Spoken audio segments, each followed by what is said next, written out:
Now, Tennessee auto workers will soon be able to vote on whether or not they would like to join a union, specifically the UAW, United Auto Workers.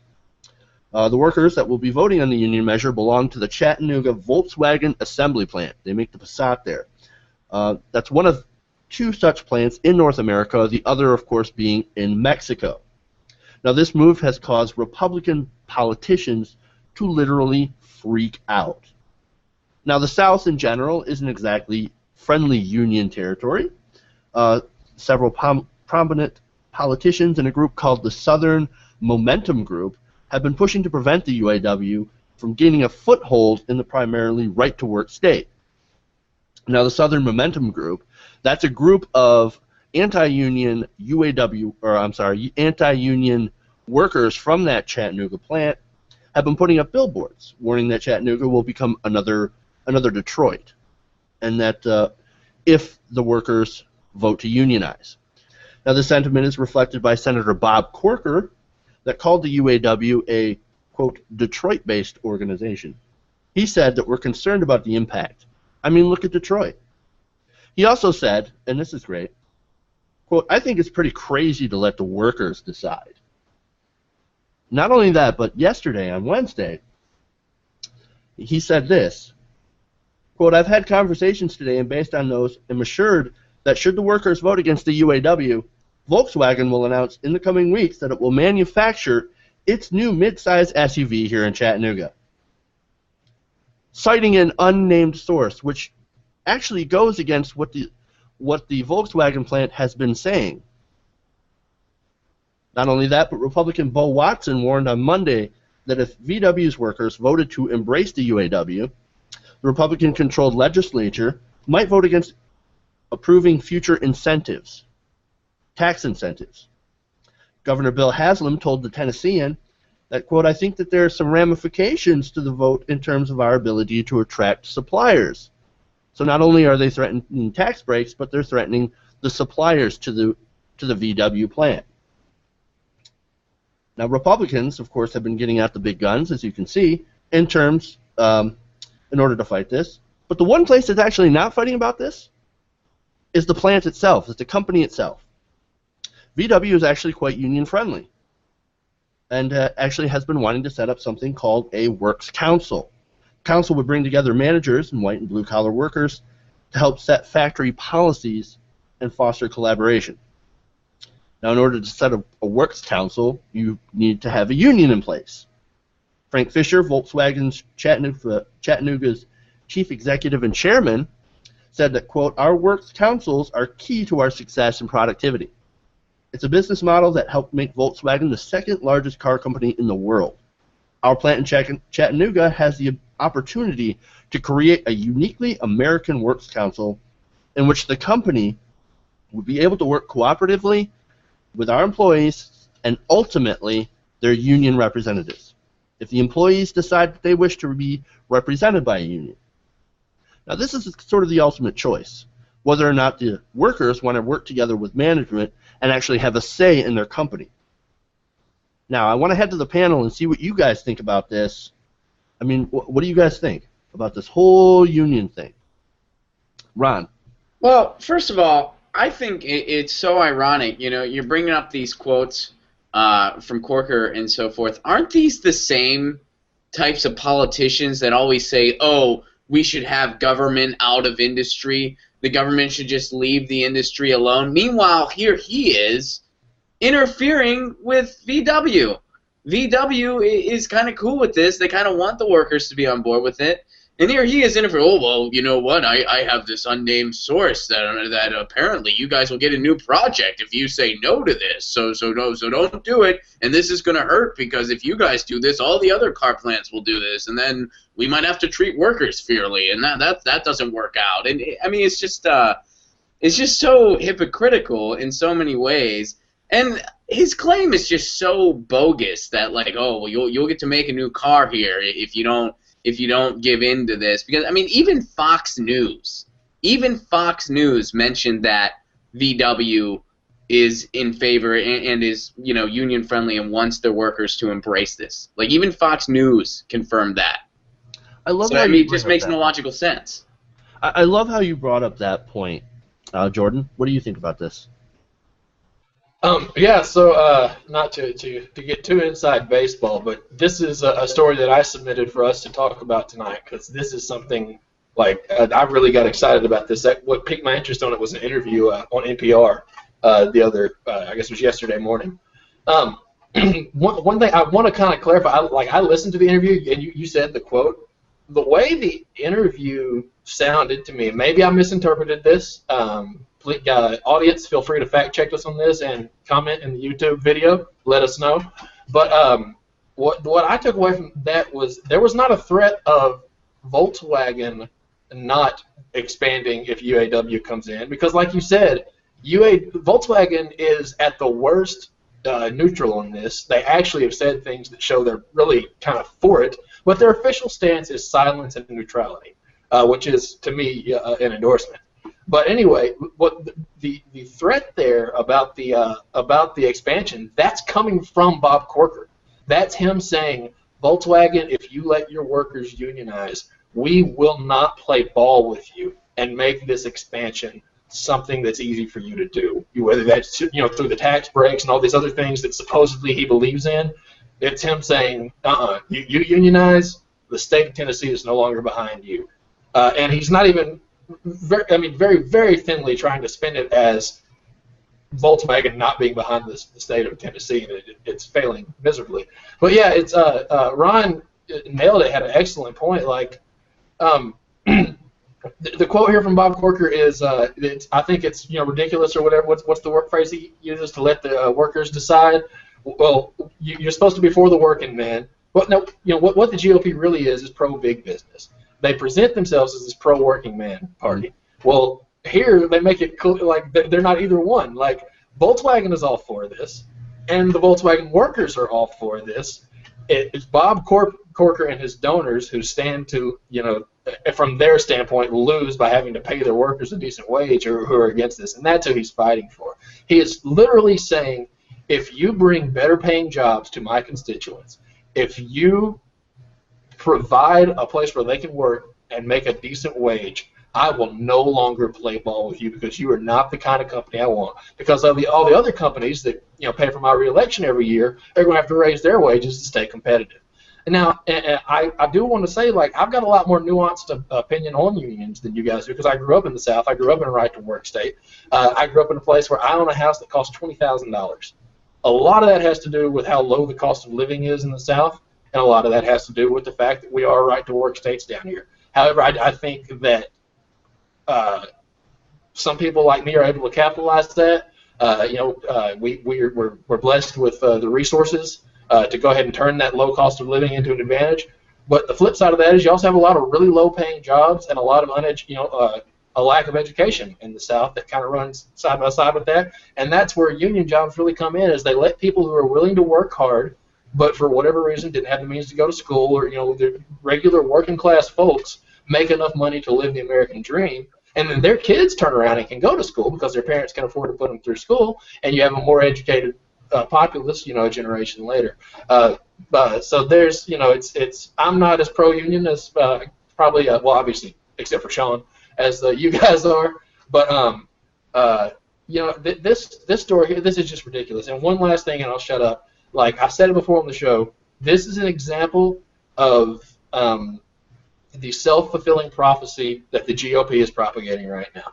Part of their agenda is, hey, unions destroy jobs, unions ruin jobs, and that's also true. That happens.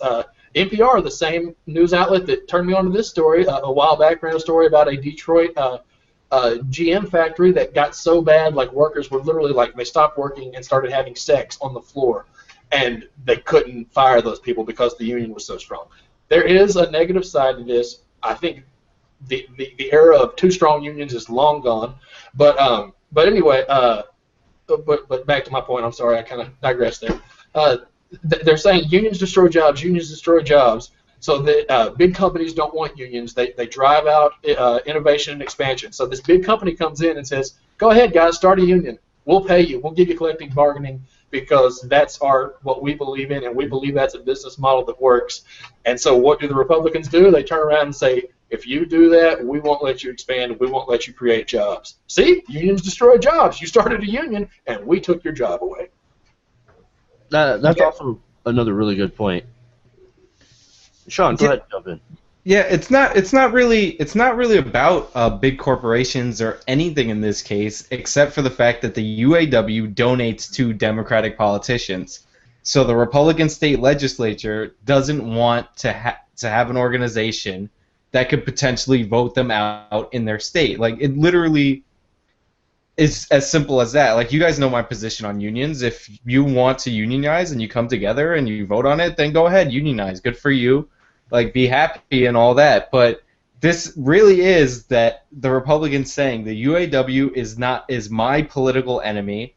So if they come in, it doesn't matter if the company wants it, which is Volkswagen. Doesn't matter if the workers want it. Doesn't matter if everybody agrees to it. If they come in, I can't let that happen. So they're going to take away their subsidies because they're essentially subsidizing their future defeat in their eyes. So it's actually just pretty much a standard political story in America these days. And that actually goes to the point that Ron made, is of course, the government getting involved, the local government getting involved, and it's because it's turned political. And it's kind of funny, getting onto that sort of angle, Grover Norquist, who does that Americans for Tax Relief or whatever group he runs, it's shady, big corporation group. He actually says that this is big government coming into your decision if you allow them to unionize, which is absolutely ridiculous. This is government saying that we're going to deny you tax breaks and benefits if you decide to unionize. This is government intrusion into what should be a decision between management and the workers. So what do you guys think about the consistent use of the imagery of, say, Detroit being used to make an anti-union argument?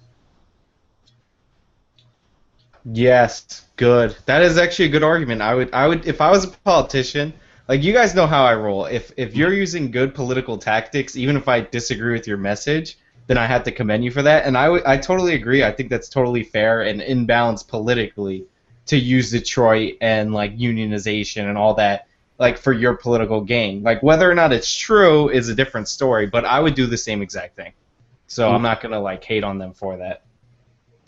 So totally in balance. Well, I think it goes to show again how much Republicans depend on a self-fulfilling prophecy. There are a lot of problems with Detroit, and in the past there have been a lot of problems with, as I just mentioned, with the unionized auto industry literally becoming something that kind of worked against itself and was certainly part of the problem. But what killed the Detroit auto industry was they made a crappy product for years, and it cost more than the less crappy product that people were importing from overseas. But what has happened since government stepped in and we bailed out Detroit? Now, the city of Detroit still has problems left and right, but one of the things that's not having problems in Detroit right now is the freaking UAW government bailed out auto industry. So if you're going to, like, I understand, like, Detroit is a great failure story in America right now, and people like to point at unions and do that. But then you look at this actual union industry now that big government stepped in and helped them get back on their feet, and it's one of the most robust manufacturing industries in America right now. So I get what he's doing, and in all honesty, it'll probably sell down here, speaking as a Southerner. People hear Detroit down here, and they think Detroit's problems as a whole. But factually speaking, man, it's just not there. That industry has come back alive and well, and it's not because of less organization. It's because of more. All right. Ron, you want to weigh in on this? Detroit has, especially in the past year or so, has just kind of been, a punching bag for, criticisms of, failed policies. It is kind of like the staple head for kind of anti-union rhetoric. Although there's a great number of things that have led to Detroit becoming what it is now. You really can't point to one factor over all else.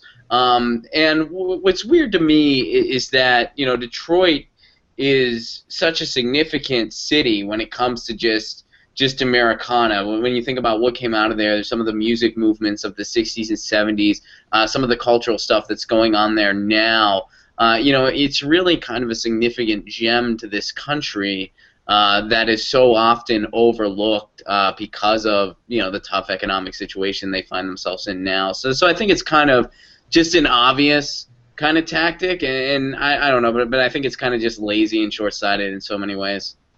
If VW does successfully become unionized, if this will start, in your opinion, do you think it'll start sort of a chain reaction around the area that will lead to more workers attempting to get unionized? Are we talking like South Carolina, like the other southern states with auto maybe industry? even Tennessee, because they do have a lot of other plants from other automakers that are also around that area. And a lot of those southern states, because of their low taxes, and they like to lure in these automakers with incentives and special rates and taxes. I mean, look, if I'm working at car company A and Volkswagen is paying like $10 more an hour or whatever and better healthcare benefits, then yeah, it probably would have an effect on like the other workers at the other companies. But like as far as the South as a whole, like a lot of these states are still right to work states, and like even though they'll form a union, it's not. I don't know if it's all gonna come at once. Like the way some of these articles have it is like this is the first domino to fall, and then the rest are automatic. But I don't really think that the rest are automatic. I think this one is maybe a little victory for the UAW, and for the other automaker, and it will help them with the ones specifically in their state. Right. All right, Ron. What do you think? Do you think? Yeah, I kind of agree with that. I don't think it would be like some huge domino effect, like, oh, everyone's unionizing now. I think there is still, and I think this goes as deep and as broad as just kind of our attitude towards work in this country. I mean, we're one of the few countries where it's like, the general consensus is you live to work and not the other way around. So I think a lot of people, they don't mind lower wages. They don't mind reduced benefits. I mean, they don't like it, but I feel like there's more of kind of a general acceptance in the United States than there is in other places. Not everywhere else, but a lot of other places. And so, yeah, I don't think it would be some big domino effect whether or not this goes through. Right, and there's actually a quote in one of the articles, and I forget who, but they actually say that America is considered the lowest wage country when it comes to industrialized countries. So, and when you really kind of think about that, that's sort of sad. Yeah, well, I believe it, man. I mean, people kind of, they sort of just accept that type of thing. And I mean, we work hard. I mean, day jobs in this country, I mean, you work so hard, and a lot of the times you get very little for it. Mm-hmm. And you can look at that. I mean, one of the best charts that I always like to show is the gap between productivity and wages, where productivity is just way up off the charts, and you've got wages that are absolutely stagnant. And I think that's what what a good union would actually, or strong unions in America would actually help fix. But Jordan, I wanted to get to you for this question, and then we'll move on. Yeah, it definitely won't be some revolutionary, unionizing event in the South. The anti-union sentiment down here is still too strong. I mean, you've heard my own misgivings with them, just tonight. Yeah, I mean, it'll, if nothing else, it gives us more data. In-N-Out Burger shows that you can pay fast food employees a lot of money and be really successful. Costco shows you can pay retail employees really well and be successful. Maybe Volkswagen comes along and shows you can pay employees in the South at an auto factory really well and be successful. And so, I welcome it, because, and that's my understanding of what the free market is. Like, let Volvo unionize, and if this kills Volvo in the South, then we go, hey, maybe Bob Corker was right. I would like to say I've been doing some research here into Bob Corker's donors, and one of his largest donors, other than your usual banking players and stuff like that, is a company called Powell Construction, which I can almost guarantee you is not a union construction company, although, full disclosure, I haven't been able to find that information for sure. But I think there's definitely a question into whether or not there's some re-election money, anti-union interest at play here for Bob Corker. Oh, wouldn't be surprised. Wouldn't be surprised. Hey, if you enjoyed this clip, make sure to like and leave a comment below, or even share. Sharing is caring. If you want to see more TYT Nation videos, go to our YouTube channel, youtube.com/TYT Nation. Thank you for watching.